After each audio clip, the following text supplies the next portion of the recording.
रेहाना और रवि की शादी के वक्त रवि के पास कुछ नहीं था।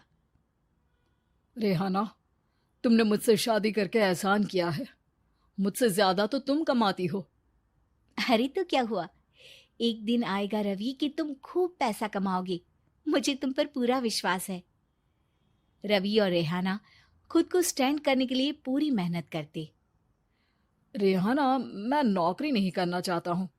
तो कोई बात नहीं, मैं नौकरी करके घर चलाती हूँ, तुम बिजनेस सेट करने की कोशिश करो। एक दिन रेहाना, तुम जानती हो, मैंने जो विज्ञापन बनाने वाली कंपनी खोली थी ना, उसे बड़ी ब्रांड का ऑफर आया है।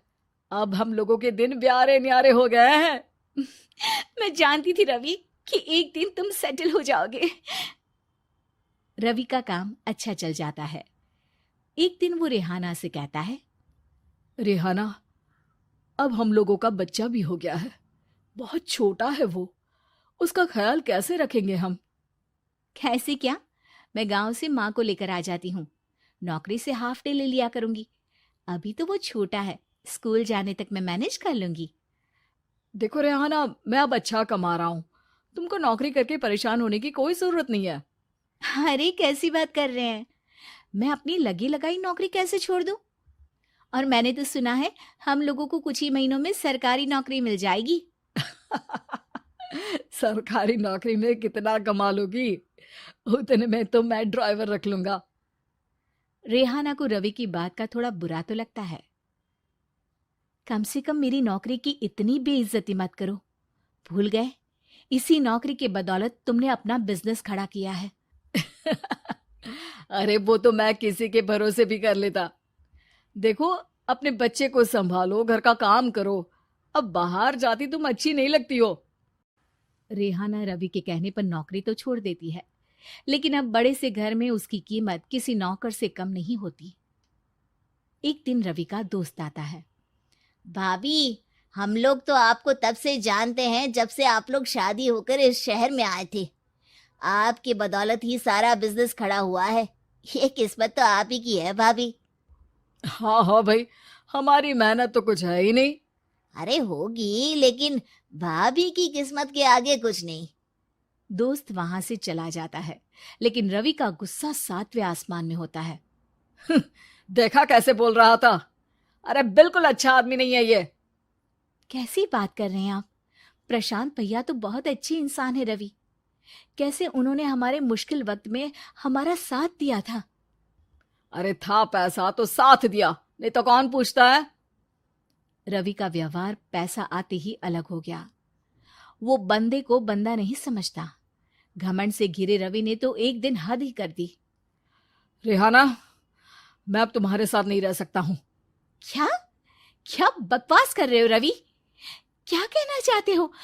और क्यों नहीं रह सकते तुम मेरे साथ?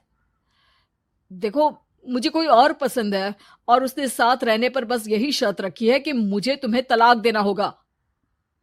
रेहाना, जो कि एक स्वावलंबी महिला थी, उसने बिना देर किए रवि को कह दिया, कोई इश्यू नहीं, मुझे पैकिंग में 4 दिन का वक्त लगेगा, लेकिन तब तक मैं तुम्हारे साथ नहीं रहूंगी। 4 दिन के लिए तुम कहीं और शिफ्ट हो जाओ, मैं घर से निकलूंगी तो बता दूंगी। रवि घर छोड़कर चला जाता है।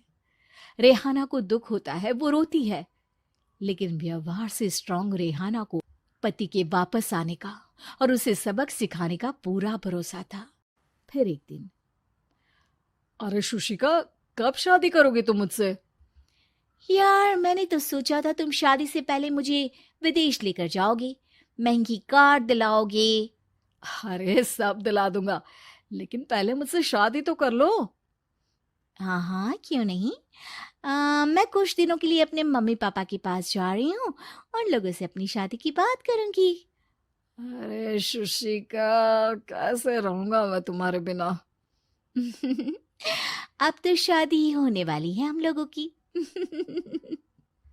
शुशिका रवि को छोड़कर चली जाती है। रवि घर आता है, जहां रेहाना को ना पाकर उसे सब अजीब लगता है। घर तो रेहाना के बिना कुछ नहीं है। बच्चे की याद भी आ रही है। चलो एक वीडियो कॉल कर लेता हूँ। रवि रेहाना को वीडियो कॉल करता है, लेकिन रेहाना फोन नहीं उठाती। रात को सोते वक्त मन कर रहा है मुन्ने को गले लगा लूं।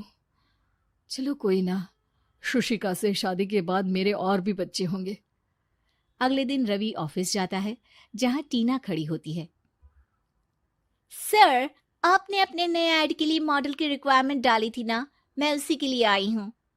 रवि टीना को देखकर खुश हो जाता है। अब शादी हो गई है तुम्हारी? नहीं सर, बस अच्छा सा हैंडसम और अमीर लड़का देख रहे हैं मेरे मम्मी पापा। रवि के दिमाग से तो टीना को देखकर शुशिका का ख्याल भी खत्म हो जाता है। अरे यार, ये लड़की मिल जाए कितनी सुंदर है। शुशिका तो इसके आगे कुछ नहीं है। अब क्या तुम्हें ऐसा नहीं लगता कि मुझसे मिलकर तुम्हारी ये खोज खत्म हो गई है?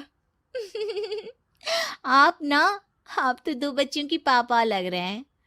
अरे नहीं नहीं, मेरी शादी तो हुई थी, लेकिन बीवी को किसी और से प्यार था, मुझे छोड़कर चली गई।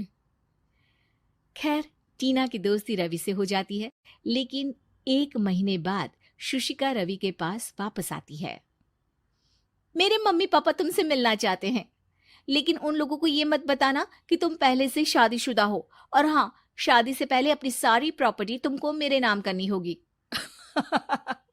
अरे पागल, अब मैं तुमसे शादी ही नहीं करना चाहता। भला ऐसी लालची औरत से कौन शादी करेगा? तभी वहां टीना आ जाती है। रवि, ये पागल सी औरत कौन है? देखो, तुमने ही कह दिया ना पागल, तो पागल ही है। पता नहीं कौन है, कह रही है शादी कर लो, लेकिन शादी से पहले अपनी सारी प्रॉपर्टी मेरे नाम कर दो। बोल तो सही रही है। वैसे तुम जानती हो, मेरी एक सहेली है, उसके पति ने उसे पैसा आते ही छोड़ दिया, जबकि उसको खड़ा करने वाली ही मेरी सहेली थी। और मुझे भी भरोसा नहीं है। अगर मैं भी तुमसे शादी करूंगी तो तभी जब तुम मेरे नाम अपनी सारी प्रॉपर्टी कर दोगे। अरे हाँ हाँ, क्यों नहीं, बिल्कुल कर दूंगा। रवि और टीना की शादी की तारीख तय हो जाती है।